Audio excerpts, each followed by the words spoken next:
કેમ છો મારા મિત્રો? આજે હું તમારી સમક્ષ તમારો કીર્તિભાઈ આજે બજાર કેવું રહેશે એના વિશે ચર્ચા કરવા માટે આપણે માય પ્રોફિટ પોઈન્ટ વિડીયોના માધ્યમ દ્વારા ભેગા થઈએ છીએ. તો મિત્રો, તમને બજાર વિશે હું વાત કરું, આપણે બહુ ટાઈમ નહીં બગાડીએ, છેલ્લે સુધી સ્કીપ કર્યા વગર જોજો, કારણ કે હું તમને 2-3 સ્ટોક એવા આપવાનો છું જે આજે બહુ ખબરોમાં છે. એટલે આજે બજાર પોઝિટિવ મુવમેન્ટમાં ખુલે એ ટાઈપનું દેખાઈ રહ્યું છે, પણ થોડા કોશિયસ રહેજો, કારણ કે હાયર લેવલ પર બજાર છે, હું તમને દર વખત કહું છું. અને બીજી વસ્તુ કે પાછું જાપાનના બજારની અંદર જીડીપી થોડો ડાઉન આવેલો છે. 0.3ની જગ્યાએ 0.1 એમનો જીડીપીનો આંકડો આવેલો છે. એટલા માટે જાપાનના બજારો પણ અત્યારે નેગેટિવ રિએક્ટ કરી રહ્યા છે. તો મિત્રો, આપણે થોડું એશિયાઈ બજારો અત્યારે થોડા કોશિયસમાં ચાલી રહ્યા છે. ડાઉ જોન્સ પણ શુક્રવારે ડાઉન બંધ આવેલું, નેસ્ડેક અને S&P 500 ત્રણે જે અમેરિકાના ઇન્ડેક્સ છે એ પણ શુક્રવારે ડાઉન બંધ આવેલા. હવે રહી વાત આજે માર્કેટની અંદર વાત કરું તો મોદી સાહેબ આજે 15 એરપોર્ટના નવા ઉદ્ઘાટન કરવાના છે. 15 નવા એરપોર્ટના આજે ઉદ્ઘાટન થવા જઈ રહ્યા છે. એટલે આજે ખબરોમાં કયા શેર્સ હશે તમને ખબર જ હશે. અદાણી એન્ટરપ્રાઇઝ અને બીજો કયો GMR એરપોર્ટ્સ.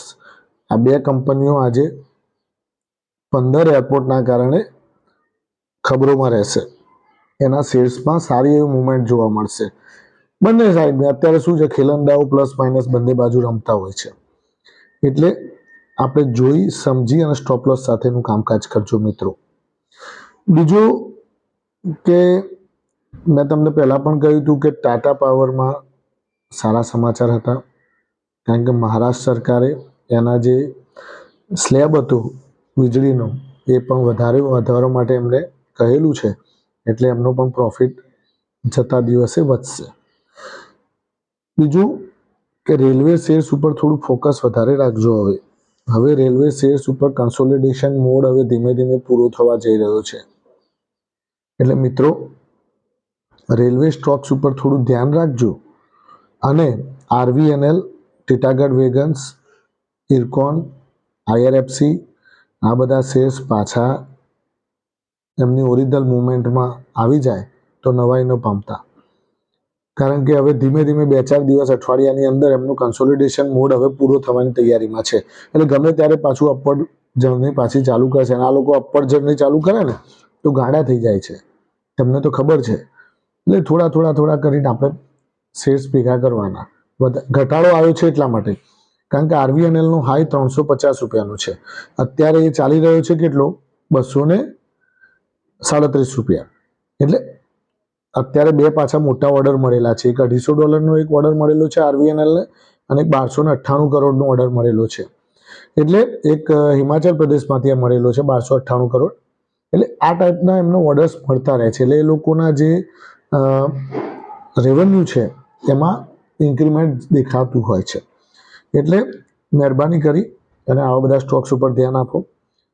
સારા ડિફેન્સિવ સ્ટોક્સમાં તમારે power grid, NTPC, Hindustan Unilever, Sun pharmaceutical, TCS આ બધા શેર્સ તમે ભેગા કરી રાખો. TCS ઉપર ખાસ ધ્યાન રાખજો, હજુ ચાલ્યો નથી. ટાટા શેર્સ ચાલવાના ચાલુ થઈ ગયા છે.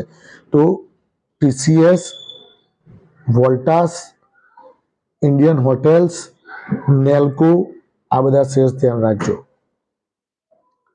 ટ્રેન્ટ આ બધા શેર્સની અંદર મુવમેન્ટ સારી એવી જોવા મળશે. તો મિત્રો, કોશિયસ રહીને કામ કરવાનું. કોઈ દિવસ અતિરેકથી કામ નહીં કરતા, કારણ કે અતિરેકમાં આવેશમાં આવતા નહીં, કારણ કે શેર માર્કેટમાં આવેશમાં આવવાવાળાનું કામ નથી. શાંતિથી કામ કરો. જેટલા શાંતિથી કામ કરશો અને જેટલું સમજીને રોકાણ કરશો એટલું તમને લાંબા ગાળે નફો થશે.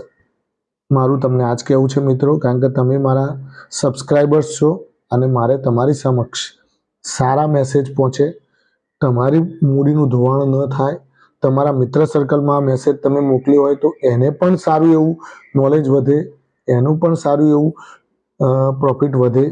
એના માટે આપણે ગ્રોથ, આપણી ચેનલનું નામ જ એ છે કે માય પ્રોફિટ પોઈન્ટ, આપણો પ્રોફિટ થવો જોઈએ એવું એક આ પોઈન્ટ બનાવેલું છે. Thank you very much.